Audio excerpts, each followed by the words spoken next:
The Cold War was a time when the United States and the Soviet Union sat on a knife's edge, each watching the other's every move. One wrong word, and the world could change forever, literally.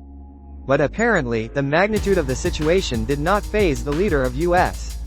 On August 11, 1984, President Ronald Reagan was about to deliver his weekly radio address to the public. The cameras weren't rolling yet, but the microphone was already live for the sound check. Reagan leaned in, and decided to test the mic if it was working, with a little humor. "My fellow Americans, I'm pleased to tell you today that I've signed legislation that will outlaw Russia forever.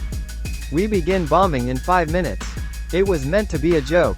But here's the thing, someone heard the statements. The remark wasn't broadcast live to the public, but someone did leak it. Not long after, word of the president's off-the-cuff nuke joke spread like wildfire, reaching journalists, politicians, and yes, Soviet ears. In Moscow, officials were not amused by this commentary. Remember, this was a time when military alert levels could shift in minutes. And a US president joking about bombing Russia?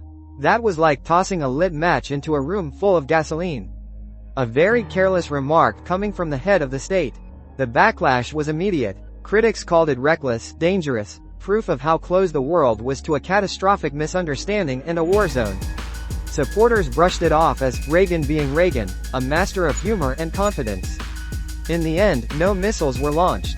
No bombs fell, but the 5-minute joke became a Cold War legend, a reminder that in tense times, even words can almost start a war. Because when the world's watching, every mic is hot.